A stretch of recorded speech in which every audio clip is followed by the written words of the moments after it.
The Thor that you're presented with by the Marvel Cinematic Universe is a very attractive, muscular, well-spoken, if unintelligent, individual. In actual Norse mythology, he's a guy in a dress. I'm Aiden Mattis, and welcome to the Lore Lodge.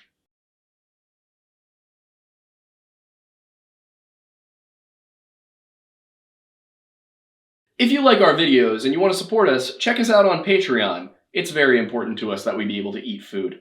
That said, when I say the actual Thor was a guy in a dress, obviously he wasn't always in a dress. But on one specific occasion, in Norse mythology, he in fact was. This is the story of the theft of Thor's hammer, which, if you have any idea how connected Thor is to this inanimate object, you'd understand why that's a bad idea. Thor wakes up one morning and realizes that his hammer is gone. Not one to consider any of the nuance of the situation, Thor immediately starts yelling at Loki and saying, "Hey, where's my hammer?" And Loki's like, "I don't know where your hammer is." Loki knows where the hammer is. So he goes to Jotunheim and he finds the giant Thrym. He goes to Thrym and he says, "My guy, did you steal the hammer?" And Thrym's like, "Yeah, I stole the hammer." Incredible how the Norse really just didn't do any of the, sneaky shady stuff. They're like, "I accuse you of this thing," and the person's like, "Yes." Kind of works, because in Norse and Germanic society, when you killed somebody for any reason at all, the crime was actually not the murder. The crime was keeping the murder a secret. So it was more like, you'd go to Chuck's house, be like, "Chuck, you cut me off today," and then you stab him.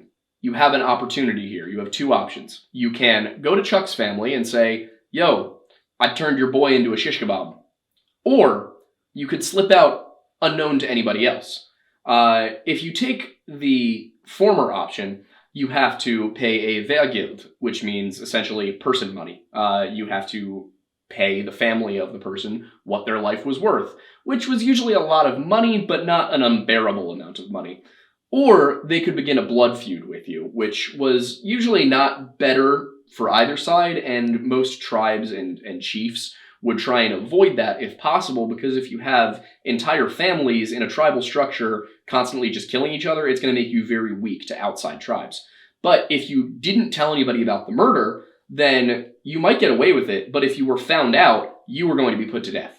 It was just immediate. There were two options. Either you're going to be put to death or you're going to be turned into an outlaw. Being an outlaw, not great. Kind of sounds like fun, but the reality of the situation was you were outside the law.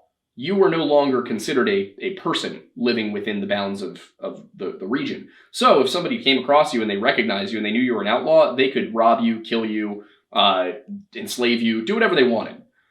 So it was much better to confess to murdering somebody than it was to try and get away with it. So the fact that when accused of something, the giant Thrym just says, "Yeah, that was me," fits very well with Norse mythology and Norse culture in general. So Thrym and Loki have a conversation, and Loki says, "Well, you should really give the hammer back." And Thrym, in typical Jotnar fashion, goes, "What if I didn't?" And Loki says, "No, you really should." And Thrym says, "All right, well, here's what I'll tell you. What I really want is not this hammer. It's a great hammer. Well done, great craftsmanship, but not particularly useful to me. What I really need is some bitches." So Thrym says to Loki, "I will give the hammer back when you bring me Freya as a wife." And this would be a great idea if Freya were not completely and totally in every way possible opposed to marrying a giant. And by the way, it's important to note that while Jotnar are technically in English the term that gets used most often is frost giants, they're not really what we picture as giants in our typical modern sense. They're more of a semi-divine being, kind of think of them like titans in Greek mythology. And of course, you got to remember that all of this comes out of Indo-European culture, so there are going to be a lot of similarities between the titans of Greek mythology, who come before the gods, and the Jotnar of Norse mythology, who come before the Aesir and the Vanir. Vaguely, these are very similar concepts, but when you get into the details as time goes on and these things become more and more isolated, you kind of start to see the differences there. So Loki goes back and tells Thor and Freya what the deal is. Thrym has the hammer. He wants to marry Freya. Sorry, not Frey. Frey's a different god. Wants to marry Freya, and there's really no way out of this. So you're cool with that, right, Freya? And Freya goes, hell no. It's even a double pun there, if you know that Hel is one of Loki's daughters. Which, if you watched our video on Ragnarok from months ago, you would probably know that. If you haven't, go watch the video on Ragnarok. It's good. And it's early. It's early Lore Lodge. You kind of get to see some of the fun stuff that you didn't get to experience if you just started on this journey with us. And by fun stuff, I mean extraordinarily low-budget filmmaking. And swords. There's a sword in that video. And I recite poetry. It's kind of sexy, if I'm going to be honest. So, Thor, not very intelligent. Loki, mostly just fucking with Thor. Therefore, it has to be Freya who comes up with the idea. And what she does is say, let's call everybody together. Let's have a council. Let's have a thing, because that's what it was called. That's one of my favorite things about Norse and Germanic history is that most of the time they were what you might consider anarchist, and they were collections of tribal chiefdoms. And when they had to make decisions as a group, they would literally have the priests gather everybody together, and all of the important figures would gather at something they literally just called the thing, or the all thing, depending on which region you were in. And they would just kind of rap battle, I guess. It wasn't usually rap battling, but I like to envision it as rap battling because that makes it so much funnier. But in reality, it was probably they would go and they would make these eloquent speeches and try and convince one another of things. A much better form of government than what we have, if I'm being honest. Like, could you imagine if instead of being like, I was elected to Congress, you could be like, I'm representing my family at the thing. It's better, you know? So, while they're at the thing, Heimdall, who is described as the whitest of the gods, this probably means more like fairest or brightest. We believe that he may have been a god kind of the morning light, kind of a god of rejuvenation. He's known as being the brightest of the gods, the most beautiful of the gods. So Heimdall says, hey, here's what we should do. Giants are stupid, so let's dress Thor up in the finest garments and just send him along. And pretend that he's Freya. And most of the gods are like, that's a great idea. And Thor literally, in some translations, goes, me no wear clothes, me look unmanly. We don't know if this is the translator or if this is the original text. You got to remember these were oral traditions long before they were ever written down. And so it's entirely possible that that's kind of a later joke at Thor's expense, possibly put in there by the Christians who were recounting the stories later on. Or it could have been that they were well aware of the fact that Thor was supposed to be a complete moron. Either way, Thor goes, I can't wear a dress. That's feminine, and I'm not. And everybody else goes, suck it up, wear the dress, you'll get to kill people. And Thor goes, oh, I get to kill people. And it all clicks for him. And he, obviously this guy loves killing giants. It's like his favorite thing to do. Like, you know how we get on Call of Duty and we pwn some noobs, as you would say, back in the day? That's kind of what Thor does, just with giants' heads and a hammer.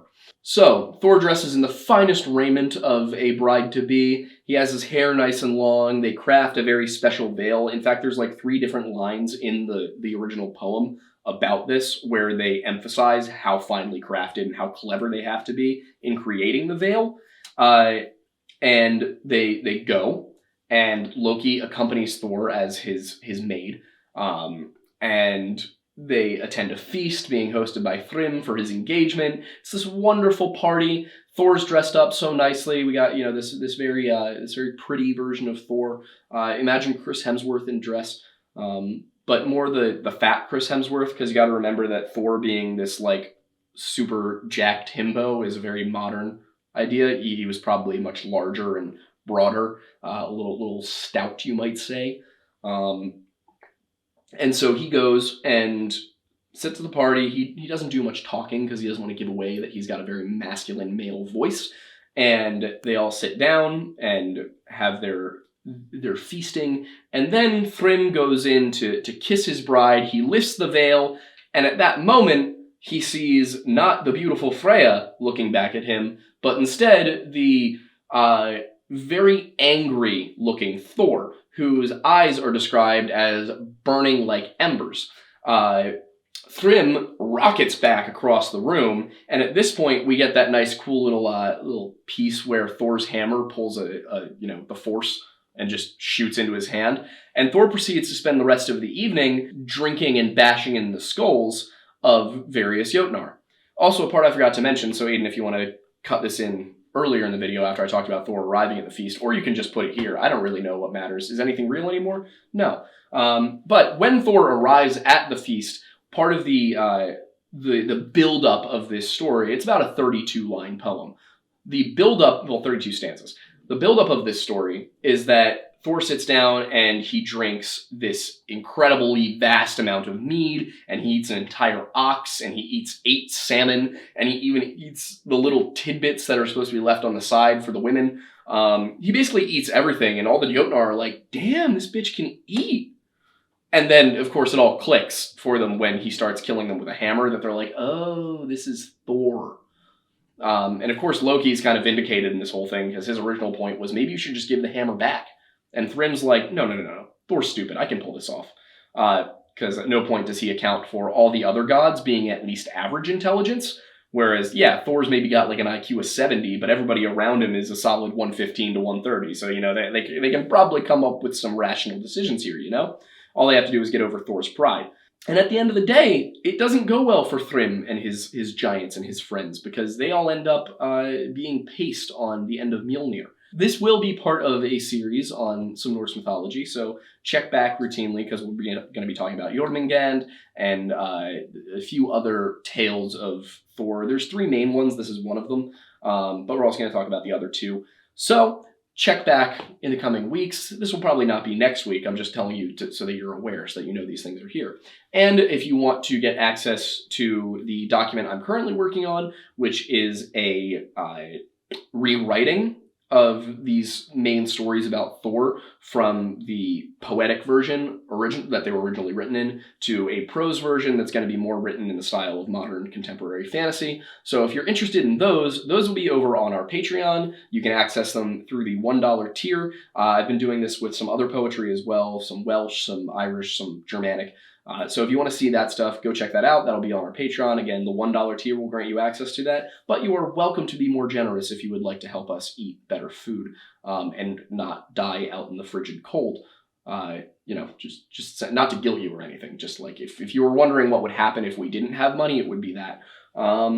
So if you want to help us out, that's a great way to do it. If you don't have that kind of money to throw around, we understand and we appreciate you anyway. So if you could leave us a like, subscribe, maybe share this video with a friend who's interested in Norse history, Norse mythology. As you can tell, we covered kind of both in here because I'm just cool like that. But if you want to help us out, best way you can do it is just like, subscribe, hit the notification bell, leave a comment, send this to somebody else. Check us out on TikTok and YouTube. We're on YouTube. Check us out on TikTok, YouTube, Instagram, wherever you can find content, we're probably there. You can follow me at the Aiden Mattis on essentially everything, and you can follow Aiden Thornbury, our technical director and producer, at Director Aiden on Instagram and TikTok. So, if you're interested in that, help us out, and we'll see you next time. Thanks for stopping by the Lore Lodge.